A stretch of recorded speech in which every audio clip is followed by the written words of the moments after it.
सिया राम जय जय सिया राम। पर रावण ने सोचा कि इस बंदर को पकड़वाएं। 4 तरह की सेनाएं भेजी, हाथी पर सवार सैनिक, घुड़सवार, रथी और पैदल। और चारों सेनाओं ने हनुमान जी को चारों तरफ से घेरा। लक्ष्मण जी को चिंता हुई।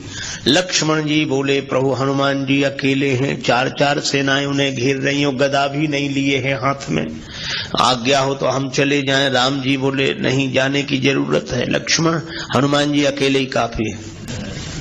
अतुलित बलधामा। अच्छा, तो लड़ेंगे कैसे? बोले अभी देखना। और सच में लड़ाई शुरू हुई। चारों सेनाओं ने इकट्ठे होकर आक्रमण किया हनुमान जी को चारों तरफ से घेरकर। पर वारे बजरंग बली अतुलित बलधामम, वीर बजरंग बली ने जिस समय छलांग लगाई, और ऐसी छलांग लगाई पवन के वेग को लज्जित करते हुए वीर बली बजरंग ने कि हाथी पर पहुंच गए। हाथी पर सवार सैनिक को नीचे गिरा दिया और पलटी खाकर विशाल रूप बनाकर हाथी को ही हाथों में उठा लिया। अब बोलो, गदा से तो 2-4 मरते, और हाथी जिस पे पटकेंगे 2-4 मरेंगे। और इतनी फुर्ती, एक हाथ से इसमें हाथी, एक से उसमें हाथी, और दोनों हाथियों को ऐसे जो किया, हाथी सो हाथी मारे। हाथी उठा के हाथी पर पटक दिया, और इतने में घुड़सवार लोग आए तो घोड़ा उठाकर घोड़े पर, और रथ उठाकर रथ पर। तुलसीदास जी कहते हैं, हाथिन सो हाथी मारे, घोड़े घोड़े सो संघारे, रथनी सो रथ बिदननी बलवान की, बार बार सेवक सराहना करत राम, तुलसी सराहे रीत साहिब सुजान की। राम जी कहते, वाह हनुमान, वाह वाह वाह। 4 जिन सेनाओं से, रथियों से, हाथी पर सवार सैनिकों से, घुड़सवार सैनिकों से अकेले लड़ रहे हैं। लक्ष्मण जी बोले, कमाल कर रहे हैं हनुमान जी, 3-3 सेनाओं से हाथी से हाथी को समाप्त कर देते हैं, दोनों मरते हैं। रथ जिस रथ पे पटके दोनों कटा, घोड़ा घोड़े पर पटके दोनों मर गए। लक्ष्मण जी बोले, कमाल कर रहे हैं हनुमान जी। तुलसीदास जी बोले, अतुलित बलधाम है। राम जी बोले, लक्ष्मण और एक बात तो देखो, ये तो आगे का कमाल है, पीछे तो देखो। पीछे क्या? बोले, पीछे पूंछ अपना कमाल कर रही। जो चक्कर में पड़ा, लपेटा, पटका, साफ किया, फिर दूसरे के लिए तैयार। और पूंछ की लंबाई निश्चित हो तो आदमी सोचे कि इस एरिया मत जाना, खतरा है। पर ये पूंछ बढ़ भी जाए और घट भी जाए। कवितावली में गोस्वामी जी लिखते हैं, लामी लूम लसत लपेट पटकत भट, देखो देखो लखन लरन हनुमान की। ये रामदूत अतुलित बलधामा, इनके बल का पार नहीं है। रावण सोच रहा था सेनाएं इकट्ठी गई है तो बंदर को पकड़ के लाएंगी। एक बंदर 4 सेनाएं। बंदना तो सेनाएं लौटी, संवाददाता लौटे, समाचार देने वाले। रावण ने कहा, बंदर कहाँ है? संवाद देने वाले बोले, बंदर तो वहीं। सेनाएं कहाँ? बोले, साफ मर गई सेनाएं। हाँ, क्यों? कहा कि महाराज, उस बंदर के सामने टिकना मुश्किल है। जो सामने गए टिके ही नहीं, जाते ही साफ हो गए। रावण बोला, वो ना समझ थे जो सामने गए। सामने अगर नहीं टिक रहे थे तो पीछे से वार करते, चोर हमला करते, पीछे से पकड़ते। संवाददाता बोले, नाराज मत होना, आगे वाले तो कुछ देर टिके भी, पीछे वाले तो उतनी देर भी नहीं टिके। कहा, पीछे क्या गड़बड़ी होती थी? बोले, पूंछ में लपेट कर। रावण बोला, चुप, फिर वही पूंछ, मेरे सामने पूंछ का नाम मत लो। संवाददाता बोले, नहीं ले रहे।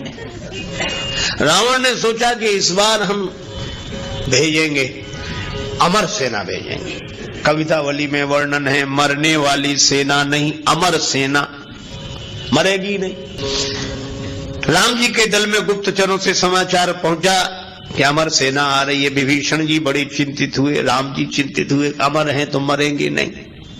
और राम जी बोले, हमारी प्रतिज्ञा कैसे पूरी होगी? निश्चरहीन करऊं मही, और ये है अमर। हनुमान जी को पता लगा। हनुमान जी बोले, प्रभु चिंता मत करो, दास को आज्ञा दो, कल एक नहीं बचेगा। तो बोले, अमर हैं, उन्हें मारोगे कैसे? वे अमर हैं। हनुमान जी बोले, हम भी अमर हैं। राम जी बोले, उन्हें ब्रह्मा जी ने वरदान दिया है कि तुम अमर रहो। हनुमान जी बोले, हमें हमारी जानकी माता ने कहा, अजर अमर गुण निधि सुत हो। जानकी माता का आशीर्वाद है, हम भी अमर है। लक्ष्मण जी बोले, प्रभु इन्हीं को भेजो, ये अमर अमर की लड़ाई ठीक रहेगी। दूसरे दिन आई अमर सेना, हनुमान जी लड़े ही नहीं उनसे। सामने गए, किसी ने हनुमान जी से कहा लड़ते क्यों नहीं, ये अमर सैनिक सामने खड़े। हनुमान जी बोले पहले से पता है कि इन्हें मरना नहीं है, तो जिन्हें मरना ही नहीं है उनसे लड़ने से क्या फायदा, तो कुछ तो करो। हाँ कुछ करते। और हनुमान जी ने क्या किया, कवितावली में वर्णन है, जे रजनीचर वीर विशाल कराल विलोकत काल न खाए, अति रन रोर बड़े बरजोर कपीस किशोर परे फग पाए। हनुमान जी के दाव में पड़े। हनुमान जी ने बड़ी लंबी पूंछ बढ़ाई पूंछ और सबको इकट्ठे ही लपेटा, लूम लपेट, और पूंछ में लपेटकर आकाश निहारी के, आकाश की ओर देखकर परम संकल्पवान वीर बजरंग बली ने हाँ के हठी हनुमान चलाए। अमर थे, बड़े घबरा गए।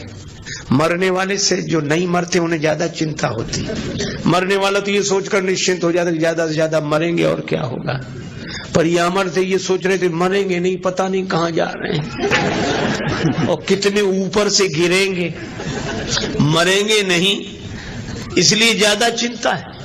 ये रजनीचर वीर विशाल कराल विलोकत काल न खाए, अति रन रोर बड़े बरजोर कपीस किशोर परे फग पाए। हनुमान जी ने क्या किया, लूम लपेटी आकाश निहारी के हाँ के हठी हनुमान चलाए।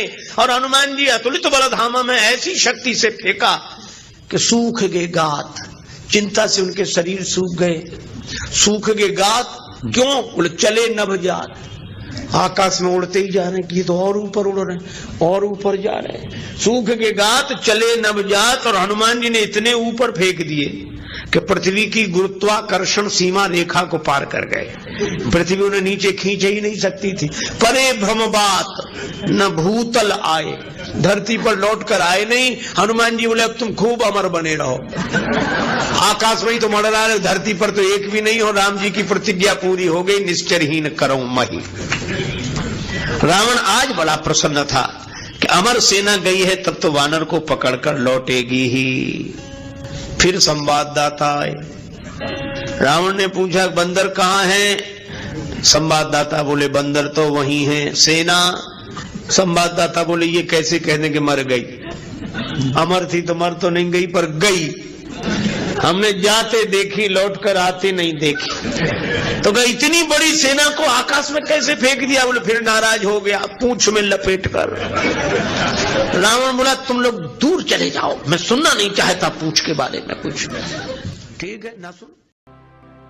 जय सिया राम जय जय सिया राम।